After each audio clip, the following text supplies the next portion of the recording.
শুভ নববর্ষ সবাইকে। কেমন আছো সবাই? আশা করছি সবাই অনেক ভালো আছো, সুস্থ আছো। আমার নতুন একটা ব্লগে সবাইকে জানাই অনেক অনেক ওয়েলকাম। আজকের এই ব্লগটা ছিল নববর্ষের প্রথম দিন। ব্লগটা পোস্ট করতে একটু লেট হয়ে গেল।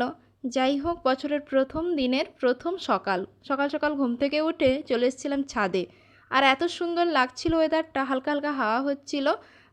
তো যাই হোক, বেশ ভালো লাগছিল। বছরের প্রথম দিনের সকালটা দাঁড়িয়ে দাঁড়িয়ে একটু উপভোগ করছিলাম। তারপরে চলে এসেছিলাম নিচে, কারণ বছরের প্রথম দিন বলে কি আর কাজকর্ম থেমে থাকবে? কাজ তো চলতেই থাকবে। আর জানো তো, মনটা একটু খারাপ লাগছিল, কারণ বছরের প্রথম দিন মন্দিরে গিয়ে একটু পুজো দিতে পারলাম না।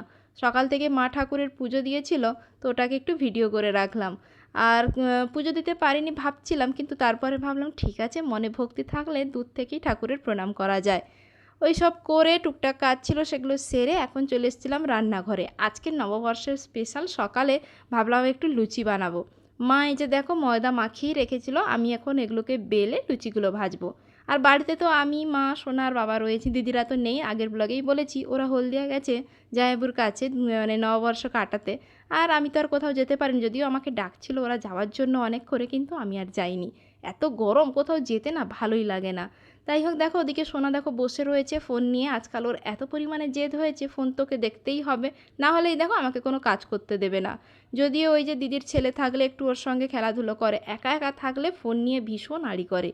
যাই হোক, এদিকে আমি চটপট করে কয়েকটা লুচি বেলে ভেজে নিচ্ছি, কারণ প্রচণ্ড পরিমাণে খিদে পেয়ে গেছে।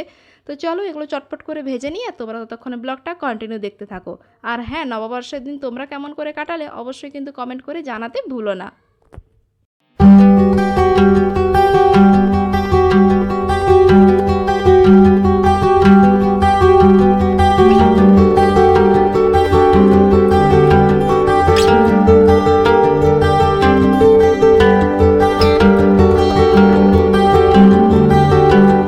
আমার ফুলকো ফুলকো লুচি ভাজা হয়ে গেছে, দেখো সুন্দর করে প্লেটে সাজিয়ে নিয়েছি। তার সঙ্গে মা সকালবেলা সাদা সাদা আলুর তরকারি বানিয়েছিল, ওটাও নিয়ে নিয়েছি, তার সঙ্গে মিষ্টি।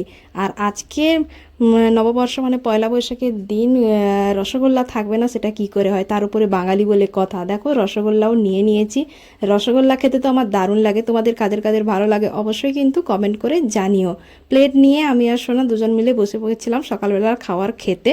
আর সোনারও কিন্তু রসগোল্লা খেতে মানে খুব পছন্দ করে, ওটা পেলে ওর আর কিছুই চাই না। দেখো ওকেও একটু দিয়ে দিয়েছি, তার সঙ্গে আমিও নিয়ে বসে গেছি। তো চলো এখন চটপট করে খাওয়া দাওয়াটা সেরে নিই, তোমরা ততক্ষণে ব্লগটা কন্টিনিউ দেখতে থাকো। আর হ্যাঁ, যারা নতুন তারা অবশ্যই চ্যানেলটা সাবস্ক্রাইব করে যেও। তো বেলা এখন 1টা বাজে, স্নান করে এসছি এখন রান্নাঘরে, সোনার জন্য খাবার বাড়বো। ওকে স্নান করিয়ে দিয়ে গেছিলাম। আর এত পরিমাণে আড়ি, বসে বসে ওখানে ফোন দেখছিল, টিভি দেখবে না, ভীম হচ্ছে না, তাই ও টিভি দেখবে না। তো মা ওখানে শুয়েছিল, মায়ের সাথে বসে বসে ও ফোন দেখছে। আমি এখানে এসেছি ওর জন্য খাবার বাড়তে। তো আজকে দুপুরে আমাদেরও খুব একটা স্পেশাল কিছু হয়নি, নর্মাল যেভাবেই রান্নাবান্না হয় সেগুলোই হয়েছে। তো চলো দেখাই আজকে কি রান্না হয়েছে, যদিও আমি নিজেও জানি না আজকে কি রান্না হয়েছে বাড়িতে। তো চলো তোমাদেরকেও একটু দেখিয়ে দিই কি রান্না বান্না হয়েছে। তো এই যে সোনার জন্য প্লেট বের করেছি, ওকে ভাত খাওয়াবো। এখানে রয়েছে মাছের কাঁটা দিয়ে আলু কাটা হয়েছে এটা, তার সঙ্গে রয়েছে এটা মাছের টক। এই মাছগুলো কিন্তু বাড়ির পুকুরের মাছ, কালকে ধরা হয়েছিল, সেগুলো দিয়ে টক হয়েছে। আর সোনার জন্য আজকে আর কিছু রান্না করিনি, ওর জন্য ওই টকেই মাছ দেওয়া হয়েছে, কালকে ঝোল বানিয়েছিলাম।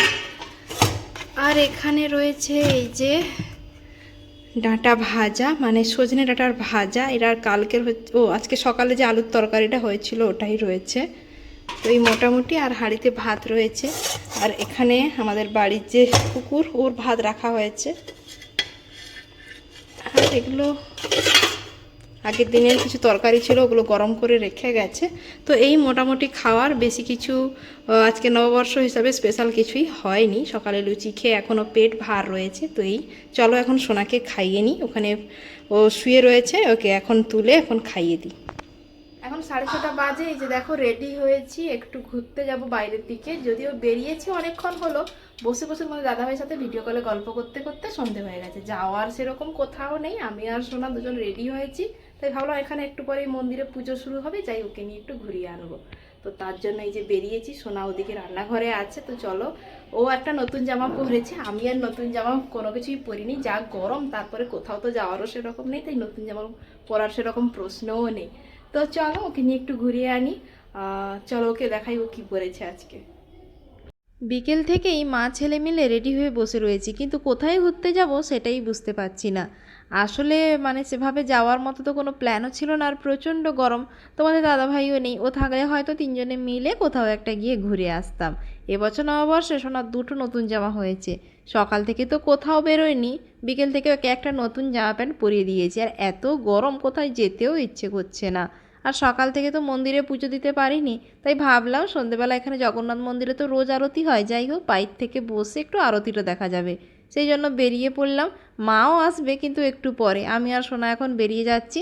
মা এই যে সন্ধে দিচ্ছে, একটু পরে মাও আসবে। চলো এখন গিয়ে একটু আরতি দেখা যাক মন ভরে।